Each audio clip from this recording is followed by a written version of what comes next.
పరిష్కార మార్గం.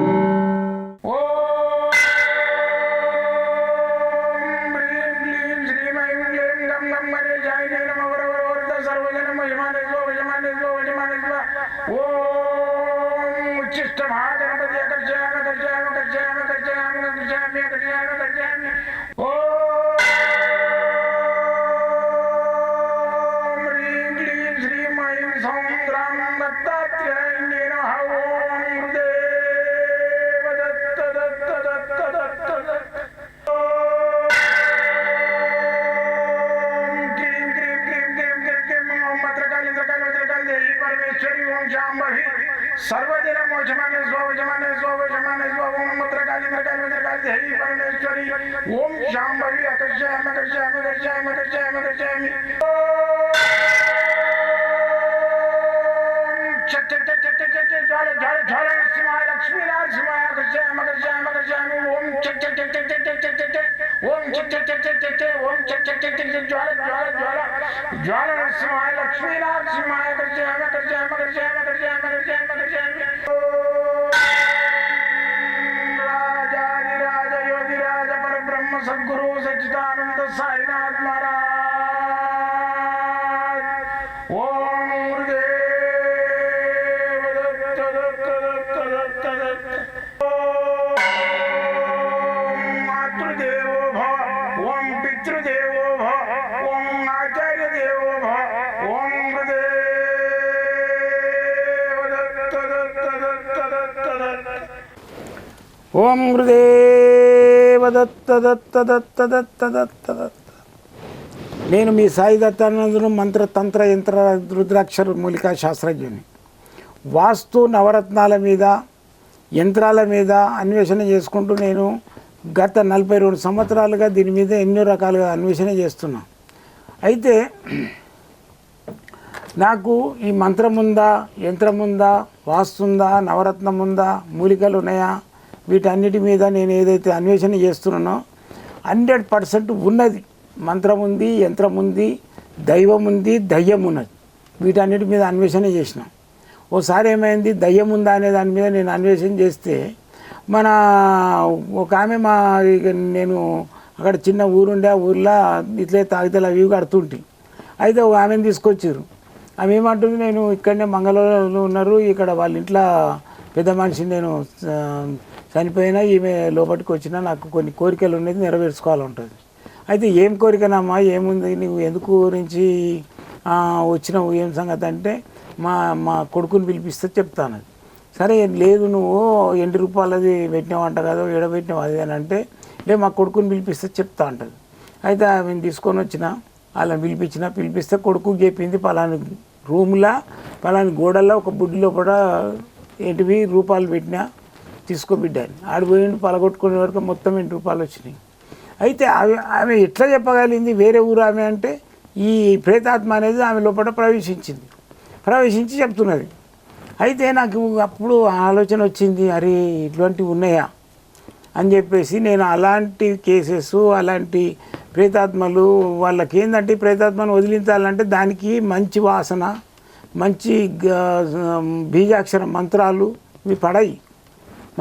అయితే పొగేస్తాం, వేపాకు, జిల్లెడాకు ఇలాంటివన్నిటి మీద పొగేస్తాం. పొగేసే వరకు ఏమవుతుంది, అది ఆత్మ కూడా పొగ రూపంలోనే ఉంటుంది, వెళ్ళిపోతుంది. ఎన్నో చూసిన నేను ఇట్లా. అయితే నా అన్వేషణలో నేను ఇట్లా గత 42 సంవత్సరాలుగా చేసుకుంటూ ఎంతమందికి నేను నివృత్తి చేసిన. అయితే నేను ఓన్ దగ్గర నా డబ్బులు సంపాదించింది ఏం లేదు. నా వెంబడి నా దగ్గర పనిచేసిపోయిన వాళ్ళే ఓడోడు కోట్లు సంపాదించుకున్నారు. ఇవి వాళ్ళ కొట్టుకోరు కూడా. ఎందుకంటే న్యాయం, ధర్మం ఉండాలి. వాని దగ్గర 10,000, ఈ దగ్గర 20,000, వాని దగ్గర ₹1,00,000 ఇది చేసి అది చేస్తా అంటే మాత్రము అది న్యాయపరమైన పద్ధతి కాదు. 10 మందికి సేవ చేయాలనే దృక్పథం ఉండాలి సాధకునికి. ఈ మంత్రాలు, యంత్రాలు ఇవన్నీ ఏదైతే ఉన్నాయో డాక్టర్ కంటే కూడా నిన్ను ఎక్కువ నమ్మి వస్తారు. ఆ నమ్మి వచ్చినప్పుడు వాళ్ళకి సేవ చేయడానికి ప్రయత్నం చేయి. వాళ్ళ నివృత్తి అయిన తర్వాత నీకు చెప్తే సంతోషించు, డబ్బు ఆశించకు. డబ్బు ఆటోమేటిక్గా ఆ భగవంతుడు చూసుకుంటాడు. నువ్వు 10 మందికి చేస్తుంటే ఎక్కువ ఆశ చేసి ఇటు కోట్లు నిలబెట్టి కోట్లు పెట్టుకుంటే ఏమొస్తుంది, నీ ఎంబడి పండుగ పెట్టి మొలతాడు కూడా తెంపుకుంటారు. దింపుడు కాలం అని ఉంటుంది, వాళ్ళు దించుతారు. ఇంకేమన్నా ఉన్నాయి ఆయన పేరు మీద అని వీక్కుంటారు. పీక్కొని అందులో పెట్టి కాలబెడతారు. కాలబెట్టి నెత్తివాళ్ళుగా టంగ్ మనగానే కపాల మోక్షం అయిందని కూడా పోతారు. అటెకాల కూర్చొని తాగుతారు. అది లెక్కేసుకో. దాని గురించి ఆలోచన చెయ్యి. ఎప్పుడు నీ సాగు గురించి ఆలోచన చెయ్యి. ఎప్పటికైనా సస్తా అనేది లెక్క పెట్టుకో. ఏజ్ అయినా కొద్దీ నేను సాగు దగ్గరికి వస్తుందా అనుకో. ఊరికి దూరం అవుతున్నా, కాటికి దగ్గర అవుతున్నా, కూటికి దూరం అవుతున్నా అనుకో. ఊరికి దూరం అవుతున్నా 4 అడుగులు శ్మశానానికి దగ్గర అవుతున్నానే అనుకో. అప్పుడే నువ్వు ఈ 10 సాధించగలుగుతావు. ఓకేనా? అయితే ఈ శాంభవి అనేట ఆమె ఎవరు? శాంభవి అనే పదం ఎప్పుడు పుట్టింది? ఓసారి ఈశ్వరుడు పార్వతి, స్వామి నువ్వు ఎంత అందంగా ఉంటావు, ఇంత తెల్లగా ఉంటావు, శివుడు విష్ణువులాగా ఆభరణాలు పెట్టుకొని కిరీటాలు పెట్టుకుంటే ఎంత అందంగా ఉంటుంటివో ఇంకా అంటే, లేదు పార్వతి నువ్వే అందంగా ఉంటావు అని చెప్పేసి ఆమెకు అంటాడు. అన్నప్పుడు ఏమవుతుంది? అట్లా కాదు స్వామి, నేను అందంగా అనుడు కాదు, నువ్వే అందంగా ఉంటాను, ఎవరైనా పిలిచి అడుగుదామని నారదులు పిలిపిస్తారు. పిలిపించి స్వామి మీ ఇద్దరిట్లో ఎవరు అందంగా ఉన్నట్టే ఆయన ఏం చేస్తాడు, అబ్బో ఎవరు అందం ఉందని చెప్పినా కానీ ఇది పెద్ద ప్రాబ్లం వస్తుంది, శాపం పెడతారు, నేనెందుకు చెప్తా అని చెప్పేసి ఆయన ఏం చేస్తాడు, ఇది ఇతరుల మీదకి వృద్ధి అలవాటు కదా ఎవరికి మన నారదునికి. అయితే ఇతరులకు వృద్ధి వేసేస్తే వాళ్ళు బీకులాడుకుంటూ ఈయన సంతోషపడతాడు. అందుకని ఏం చేస్తాడు, విశ్వకర్మని పిలిపిరు, మీ తాతను ఉన్నాడు కదా ఆయన చెప్పగలుగుతాడు, ఆయన మంచి ఆర్టిస్టు కళాకారుడు కాబట్టి చెప్తాడు అని చెప్పాగానే విశ్వకర్మను ధ్యానం చేస్తూ వస్తాడు. ఏంది అని అంటే, ఇట్లా తాత మా ఇద్దరిట్లో ఓరందం గురించి చెప్పు అంటే, అట్లా కాదని చెప్పేసి ఆయన ఒక పెద్ద థియేటర్ లాగా ఒక హాల్ నిర్మాణం చేసి దాని లోపల ఒకటి కంచు పలక చేసి దర్పణం తయారు చేస్తాడు. కంచు పలక అద్దం చేసి మీరిద్దరు వివస్థలు అయ్యి అంటే గుడ్డలు లేకుండా నగ్నంగా దానిలోకి వెళ్ళండి అని చెప్పేసరికి గుడ్డలు తీసి అక్కడ వేసి వాళ్ళు నగ్నంగా లోపలికి పోతారు. పోయి చూసుకుంటే వాళ్ళ యొక్క దర్శనం నిజ దర్శనం చూసుకొని సంతోషపడతారు పార్వతీ పరమేశ్వరుడు. బయటికి వచ్చేసి తాత నీకు ఏం కావాలనో కోరుకో, మాకు ఈ రోజు బాగా సంతోషపెట్టినావు అని చెప్పేసేసరికి, నా దగ్గర ఏం లేదు, నీ దగ్గర పట్టుకున్న త్రిశూలం కానించి నీ దగ్గర ఉన్న ఆభరణాల కాంటి ప్రపంచంలో ఏదైతే ఉన్నదో అవన్నీ నేను సృష్టించినాయి, మీరు ఏమి ఇవ్వగలుగుతారు, నా దగ్గర ఏది ఉందో అది ఇవ్వండి అని చెప్పేసి ఆయన అనేసరికి విశ్వకర్మ నీకు దరిద్ర లక్ష్మి లేదుగా, నీ దగ్గర ఇస్తున్న పటాన్ని ఈశ్వరుడుకు కోపగ్రతుడై ఇచ్చేస్తాడు. పిలవంగానే ఆమె వచ్చి అనుకుంటూ వచ్చేస్తాడు. అమ్మ శాంభవి ఎంత పని చేసినావు అమ్మ, నాకు ఈ దరిద్రం నా వెంబడి పెడితే నేను లోకానికి ఎట్లా సేవ చేయగలుగుతా, మరి పెద్ద పెద్ద భవనాలు ఎట్లా నిర్మాణం చేస్తా, దేవతలకు ప్రతి ఒక్కటి కావాలంటే ఎట్లా సృష్టించేయగలుగుతానంటే, అట్లా కాదు తాత నీకు ఒకటి నేను వరం ఇస్తున్నా, నన్ను ఏమని పిలిచినావు, నువ్వు శాంభవి అన్నావు ఫస్ట్ టైం, ఎవరు అనలే ఇంతవరకు నన్ను శాంభవి అని. పార్వతి అన్నారు, మళ్ళీ వచ్చేసి గిరిపుత్రి అన్నారు, ఏదో అన్నారు. అయితే శంభుని భార్య శాంభవి అన్నారు.